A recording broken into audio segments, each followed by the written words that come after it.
I read in the Wall Street Journal the other day, we're cursing more. Blame the pandemic. Isn't that something? Let's talk about that today in your morning cup of inspiration. Blame the blanking pandemic on cursing more. It has nothing to do with TV shows and movies and music that's out there with foul profanity and foul language. It has nothing to do with discord and anger and political differences in family and friends that is causing this. It has nothing to do with secularism that is having people ignore their faith. It's pulling people out of the church and out of the teachings of Jesus. No, they're blaming the coronavirus on that. I find it interesting that they used an example, a media founder who said that it's easier to let curse words slip since his guard has been down after nearly 2 years of the pandemic.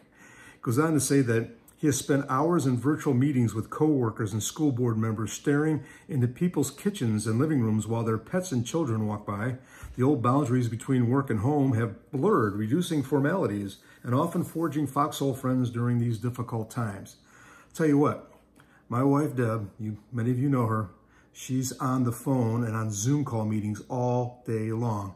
I don't hear her coming out of her office cussing and swearing.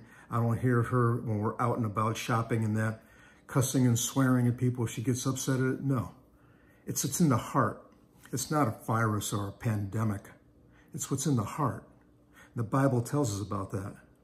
You know, the journal also reported that the use of the F word and the S word and the a-hole word and on Facebook dropped 41% since 2019 to the end of November 2021. And their usage is up 27% on Twitter. And there's even a profanity filtering software that companies are using.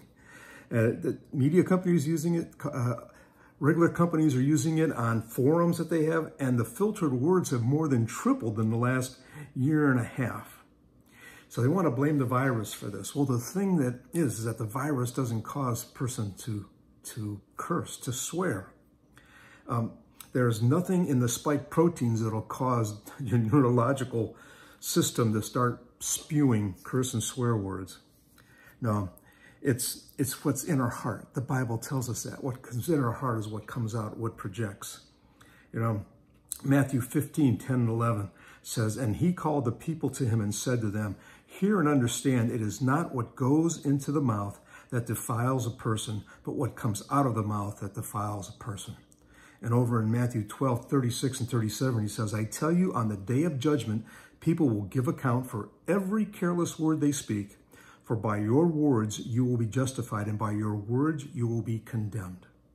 Believe me, this scares me at times because I've let it fly. I've gone off, and I have to concentrate and work on that every day. And what I do is I have to go to Psalms 14:13. Psalms 141:3. And say, "Set a guard, O Lord, over my mouth. Keep watch over the door of my lips." And then in Psalms 19:14, I just have to say, "Lord, let the words of my mouth and the meditation of my heart be acceptable in thy sight, O Lord, my strength and my redeemer." I hope that blesses you today, and I hope that you will keep guard and ask God and Jesus to keep guard over your mouth and your tongue and the things that you say too. And so that it's love coming out of your heart and not spewed of hatred. God bless everyone. See you again for another morning cup of inspiration. Have a wonderful day.